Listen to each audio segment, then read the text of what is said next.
Hey, welcome World Entertainment and The Running Man 2025, the remake of course, the classic Arnold Schwarzenegger movie from the 80s, and of course, the adaptation of the Stephen King book is now out in the cinemas, and we're about to review it because the question, of course, is, does it live up to the hype? Does it live up to the original? Is it as fun? Is it as action-packed? Is it as quippy and fast-paced and stuff like that? And we are going to take a look at this. Now, the one thing I will say, by the way, this will be non-spoilers, or at least as non-spoiler as possible. There's not all that much to spoil, really. Now, the one thing I do want to say straight away, because I thought this was weird what they did, is when the movie starts and you start getting the cast, their names come up like William H. Macy is in this movie. He's second billed right after Glenn Powell. He's in one scene in the entire movie. I'm not messing about that. That's not an exaggeration. He's in one scene. I was like, the dude is second billed in this movie. Like, how the hell is he in one scene? And that scene comes at about 35 minutes into the movie as well. As for Josh Brolin, he's barely in the movie. He's literally the start of the movie, a little bit here and there, shortly after kind of the middle of the movie. So you're really kind of hitting the third act when you start getting tiny little dabs of him again. And it's on a TV screen, basically. And then the end of the movie is when we get him. It was like, that's so strange that like your main villain of the movie is barely in the movie. The whole structure of this movie is very strange as well. So, straight off the bat, does it live up to the original movie? No, absolutely not. This thing is incredibly slow paced, and I think that will hurt it a lot. It's over 2 hours long. It's like 2 hours and 13 minutes or something, I believe. Which is actually a half hour longer than the original movie. And you feel every minute of it. It really does drag through a lot. Now, the hunters themselves are a far cry from the hunters in the original movie. Each hunter in the original movie had a unique personality, a unique look. You know, you had Buzzsaw and Sub-Zero and all of these guys, and these are just generic guys, and even the kills are generic. They just shoot you. There's no inventiveness to it, you know. They're not like using chainsaws or some sort of hockey stick with razor blades on it or anything. They literally just find you and shoot you. It's like, oh, that's it? Like, that's all you're doing? The action, there's not a hell of a lot of it, to be honest with you. You'll hear people saying, oh, the action is great, but there's not actually all that much of it. And the majority of it that there is, you've seen in the trailers, which I thought was strange. Now, the biggest action scene, and the one that really does go into like a full-on fight, is the plane scene, which is pretty much the third act of the movie. And that was good. It was decent. The plane itself looked cool. It's this made-up plane.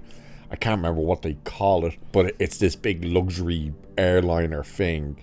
And it looked good. The one thing that will get on people's nerves with this is that he's doing it all for his family because his child is sick. My God, do they beat you over the head with telling you that.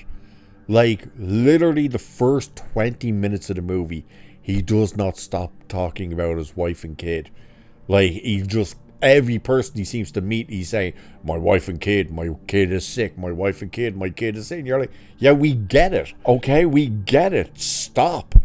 And it just keeps going. And then it keeps happening throughout the movie, but just not as much as the first like 20 minutes or so. Glenn Powell is good as Ben Richards in this movie, but the whole structure of the movie is very different. So the Arnold Schwarzenegger movie, of course, is he's framed for a mass murder.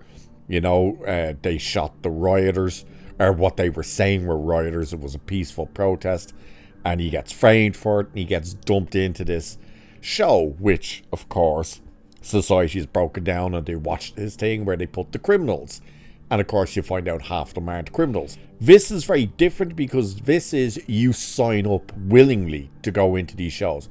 Now, he doesn't initially want to sign up to go into the Running Man.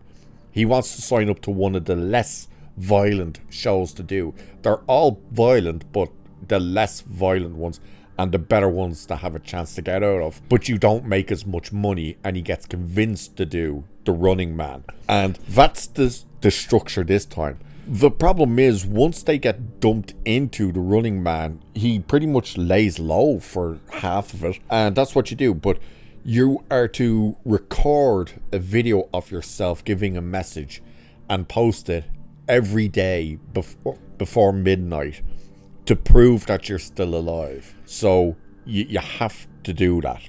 They do stick 2 other characters in there, although very briefly, with him. Very much like in the original, where you had the 2 other guys, the black dude and the nerd dude, that got sent in, which was the reason, if you remember, Ben in the original movie was willing to go in thinking they would let them go, and of course they didn't. Those characters were so much more important to that movie, the original movie, than the 2 they stick in with him in this one.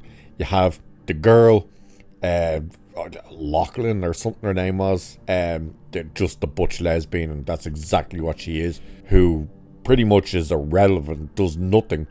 And a character called Tim, who is just this moron who, like, literally his first outing, he's done. And you're really not with these characters at all. You're pretty much only with Ben Richards for the entire movie, which is fine, but it's the fact that he's pretty much on his own until he's not. He just randomly seems to keep running into people who are willing to help him. Because that's the other thing. In the original movie, they, of course, the audience, they were being manipulated to hate all these people, but then, of course, they start cheering for those people. That's not the case this time around. They're doing everything. So if you record a message and you say, like, oh, the show is lying to us, they just AI it to have you look like you're saying you're going to kill everyone and you don't care about anyone and you want to watch the world burn type of stuff. So they constantly turn the audience on you. But when you're out in the world, and you're out in the real world, everybody is enticed to and pushed to reporting that they've seen you and stuff, that they get paid $3,000 to report you. The money, by the way, is called new dollars. And if you look at the money, Arnold Schwarzenegger is on the money. That's his cameo, because he's meant to be the president. It's never mentioned or anything, you know, they're not like ever saying the president loves this and blah blah blah. It's literally, you just notice that he's on the money. So that's the basic structure of the movie, and the people are incised to phone you in and report you stuff. Cameras are everywhere, and then it turns out like they could just follow you anytime, anyway. They always knew where you were. It made no difference, which is something that they don't tell you straight away, and you find that out. But why these other people just randomly start helping him? And it's funny because the people who start helping him, it's just like he randomly runs into, and they're just so happen to be the exact type of people you need to run into. You know, oh, we want to take this down and that down and stuff. And it's like, oh, that was a coincidence. Half of his escapes from stuff were pure luck and coincidence. The main hunter is played by Lee Pace. He's called McCone or something like that. He does really nothing. He's the guy with the mask on. He's literally just kind of walking around half the time.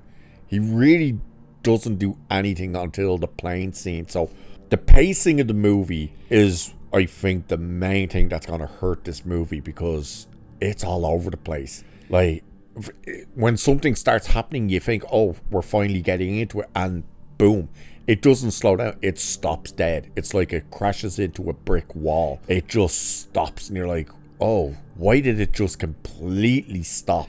The humor, there is humor in there, but it's not really there, all that there. Like, it's nowhere near kind of the humor that was in the original movie and stuff. It's kind of, it's not even one-liners. It's just like quick quips that don't really work either. There's one or two scenes where it's a little humorous, but the actual humor tone is really kind of removed most of the time. And that's the thing. It's kind of all over the place with its tone. Like, it starts off with a very serious tone, but then kind of goes into a bit of a jokey tone.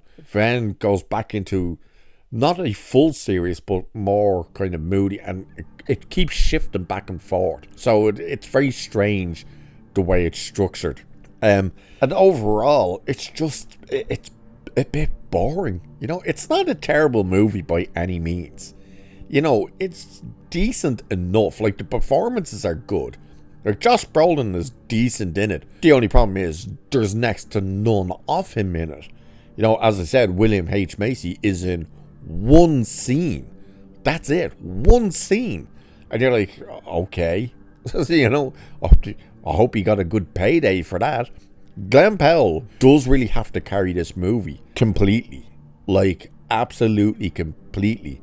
He does fine, as I said. He is decent as Ben Richards and stuff. It's just everything else around him doesn't quite work. And it's weird as well. We're not given any timeline. Like, we don't know what year it's meant to be and stuff. But there's so much stuff that looks incredibly futuristic and updated. And yet, a lot of stuff at the same time looks very dated. A lot of the cars, almost every car, is a car from the 80s. And you're like, okay. But then, randomly, there'll be a car that looks brand new and from the future. There's, like, cell phones and stuff like that. So, the kind of visual is very all over the place, This aesthetic is old and run down, but then next to it is brand new and shiny and clean. It's like, that's so strange. And even the older cars have like lights.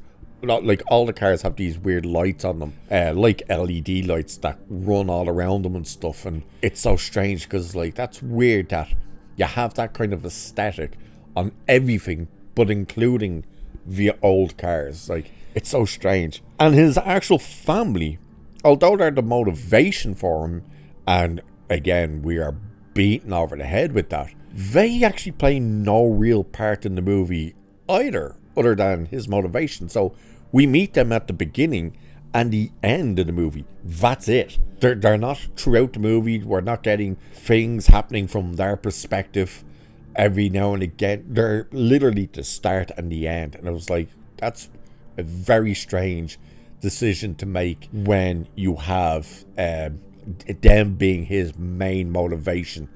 So overall, it's one of these type of movies that I don't think it's going to do all that well. I thought the trailers, like, look, I was always looking at this saying, why are they remaking it? It's never going to live up to the Schwarzenegger movie. It doesn't matter if they say, well, this is going to be more faithful to the book. That doesn't matter, because it's still only going to get compared to the original movie, because that's what most people know the Running Man for, is the movie. So it's going to get compared to that. It does not live up to that at all. Not in any way. And I think the runtime and just how slow it is. Like, half of the time is him sitting in rooms watching TV, because when they get into the Running Man, he spends the first 3 days in a hotel room. That's what he does, just to stay low. Oh, by the way, to actually get into the Running Man itself, the actual show is just over the half-hour mark. So you're not really getting the show or anything like that up until about 33 minutes into the movie. That's when you get to the actual crux of the movie, beginning the journey of the Running Man. So it's very slow paced. It's kind of messy in terms of how things are put together, the tonal shifts here and there, especially when it goes from like kind of grounded action to then very over the top action. It's very strange. It's very inconsistent. I think that's the word I'm looking for. It's very inconsistent. But again, it's weird to say that it's not terrible, but it's by no means good either. It's going to be one of these movies that it'll probably end up later on kind of getting a bit of a following. But as of now, yeah, I don't know. It's just, it wasn't all that for me. So if you've seen it, what did you think of it? Do let me know. And